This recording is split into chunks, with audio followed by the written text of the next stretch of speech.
ஏதோ வேண்டுமென்று நாங்கள் எப்படி அந்த காவிரி பகுதியிலே பிறந்து காவிரி பகுதியிலே வளர்ந்து விவசாயிகளாக இருக்கிற நாங்கள் எப்படி காவிரியை விட்டு கொடுப்போம்? விட்டு கொடுப்பதற்கு வாய்ப்பே கிடையாது. எனவே வாபஸ் பெறப்பட்டது இது என்று சொல்வது என்பது மாண்பு பிரதமர் சொல்கிறார். பிரதமர் ஒரு வார்த்தை சொல்கிற போது மாண்பு முதலமைச்சர் எப்படியாவது சுமூகமான ஒரு நிலை ஏற்பட வேண்டும் என்ற எண்ணத்தில் தான் அது செய்யப்பட்டது தவிர அதற்காக நாங்கள் வேண்டுமென்றே செய்யப்பட்டதெல்லாம் என்று இல்லை. மாண்புமிகு அவை முன்னவர் பேரவைத் தலைவர் அவர்களே, பிரதமர் எங்களை அழைத்து பேசினார்கள், ஆகவே நாம் வாபஸ் பெற்றோம் என்று சொன்னார்கள், அதற்கு நன்றி. மாண்புமிகு சட்டத்துறை அமைச்சர் முடிங்க. மாண்புமிகு பேரவைத் தலைவர்களே, இவ்வளவு காலமாக வைக்கப்பட்ட குற்றச்சாட்டு என்னன்னா, ஒருதலை பட்சமாக பிரதமர் சொல்லி ஒரு முடிவை எடுத்திருக்கிறார். அன்று இருக்கிற ஒன்றிய அரசுக்கு சாதகமாக எடுத்தார்னு சொல்றதான் குற்றச்சாட்டு. அதான் குற்றச்சாட்டு. அதனால தான் அந்த காலகட்டத்தில் அந்த வழக்கு 2007 வரை நமக்கு கொண்டு வந்து வர்றதுக்கு இத்தனை 40 வருட டிலேயே இந்த அன்னைக்கு வாக்கு பாஸ் வாங்கினால தான். அதுக்கப்புறம் 83 புரட்சித் தலைவர் கொண்டு வந்து அந்த வழக்கை திரும்பவும் பதிவு செய்தார். அதுக்கப்புறம் அம்மா முடிச்சு வச்சாங்க. 2013 வரை எவ்வளவு போராடி அந்த கெசட்டை வெளியிட வச்சாங்க. 2018 வந்த தீர்ப்பு எப்படி வந்துச்சு எல்லாமே தெரியும். இது ஒரு விஷயத்தை ஒத்துக்கொண்டதற்கு மிக்க நன்றி.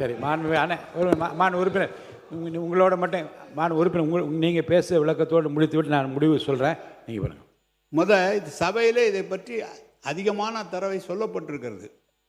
அவருக்கு இது தெரியுமா தெரியும், ஆனால் தெரிந்திருக்க வேண்டும்.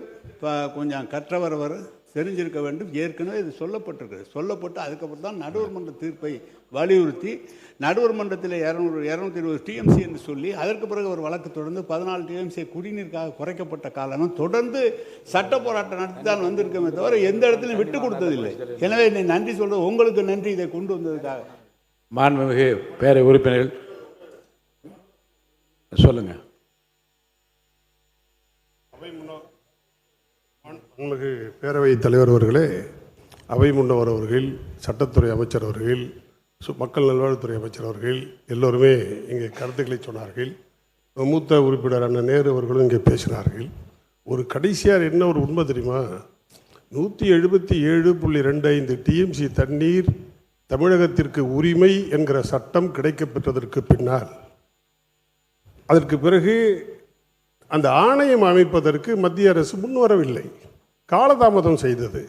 அப்போது நீதிமன்ற அவமதிப்பு வழக்கு போட்டு அன்றைய முதல்வராக இருந்த எங்களுடைய புரட்சி தமிழர் எடப்பாடியார் அவர்கள் கண்டெம்ட் ஆஃப் கோர்ட் போட்டார், சுப்ரீம் கோர்ட்டில் போட்டு அதற்கு பிறகு நீதிமன்ற ஆணையை பெற்று ஆணையத்தை அமைத்து கொடுத்து, ஆமாம் ஆணையம் இன்றும் நிலுவையில் இருக்கிறது.